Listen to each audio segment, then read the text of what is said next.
who is deciding what you need to do? How do you come up with what you need to do? Um,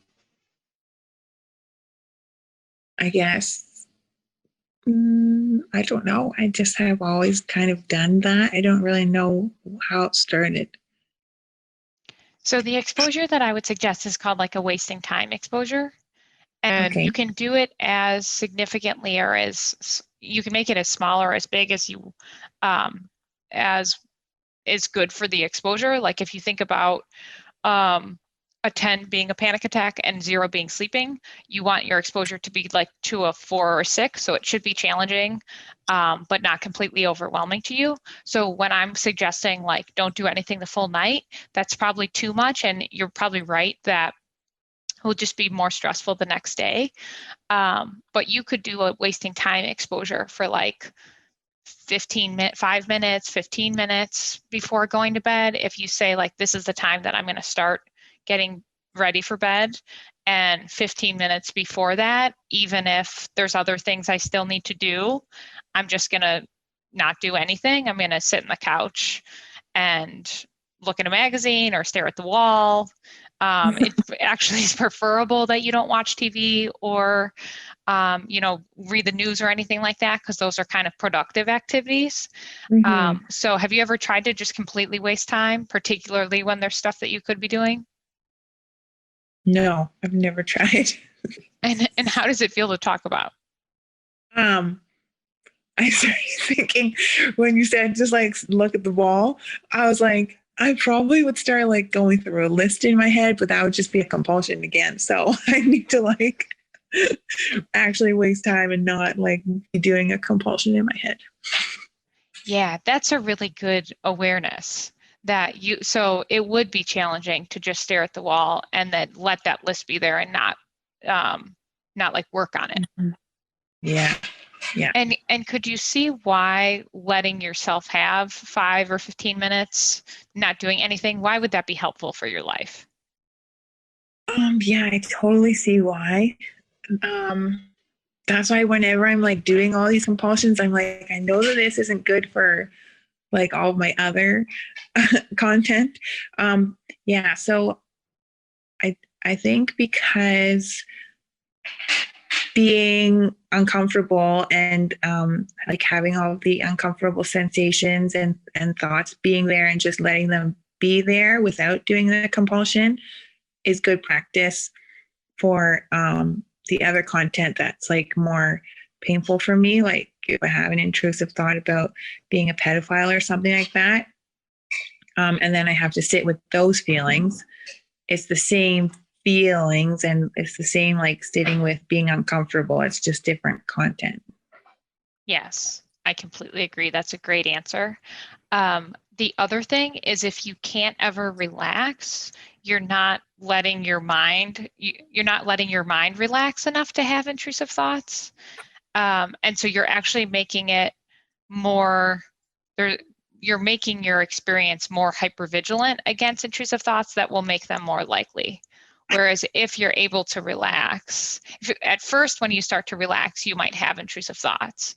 But if you get used to being able to relax, then even if intrusive thoughts show up, you're going to be able to handle it with less tension and hypervigilance. Does that make Right? sense to you? Yeah. Do you kind of mean like maybe I part of the reason I like keep myself really busy and keep everything in control so that I'm like warding off the intrusive thoughts, Yes, like definitely. not realizing it. Yeah. I can Does that feel like that might be happening? yeah. I get that with like trying to keep everything in control is like trying to keep all my thoughts in control and everything like that. But yeah, we can't be in control of everything. Yeah, exactly. Particular, and if you always do whatever your mind tells you to do, that also leaves you really vulnerable to doing other compulsions. So when your mind comes up with like, do the laundry, do the dishes, move that, they're, I mean, to some extent, they're habits and they're ways to keep the house tidy and everything. But from another perspective, it's arbitrary that your mind is deciding to do those things in exactly those ways at that time. And so what you're doing when you're wasting time on purpose or not doing the just right compulsions is you're challenging the idea that just because your mind came up with it, that means you need to do it. Right. That makes sense.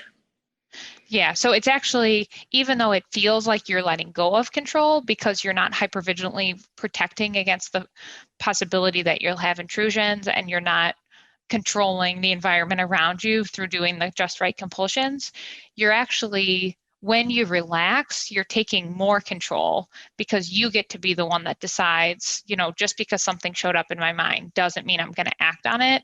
And because I have that kind of presence of mind and observing self, then I get to be the one that decides what I want to do, regardless of what shows up in my mind or my body.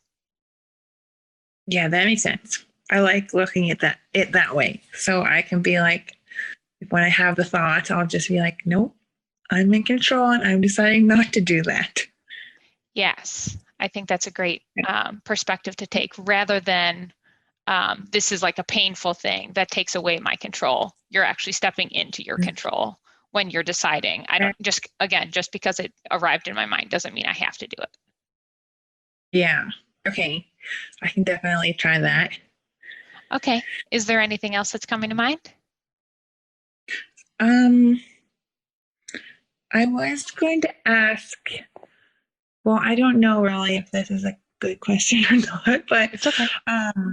sometimes like lately with work being so stressful, I sometimes I just get confused and like if this is my OCD or if like people without OCD worry about this kind of thing. But I'm just kind of always trying to do well, obviously everyone's always trying to do the right thing, but yeah, I'm kind of constantly worried that other teachers or the principal or parents are thinking I'm doing a bad job, but I feel like I'm doing everything I can. So it's a bit frustrating when you feel like you're doing everything you can, but it's not enough.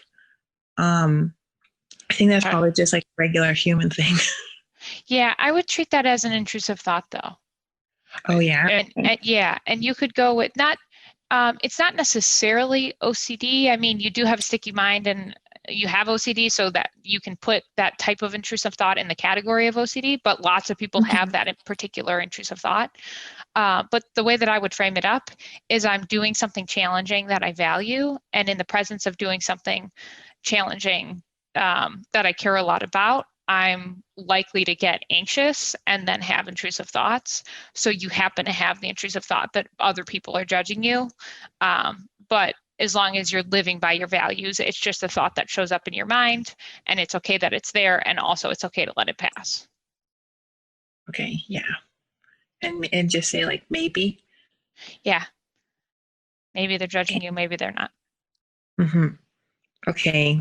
Yeah. I think it just is a challenging situation. So I'll just like give myself self compassion and do my best.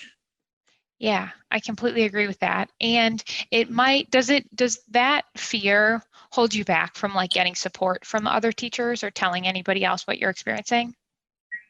Um, Sometimes, yeah, I get worried that if I tell somebody, they'll just judge me. But I've been trying to, like be more advocating for myself and ask for more support. Great. Okay. So I would keep that. I would go with continue to try to have compassion on yourself for it being such a stressful situation, and then continue to try to ask for help. Okay. Yeah. That's Okay. good. Well, it was great to see you. Thanks so much for being on the show. Thanks, Maggie.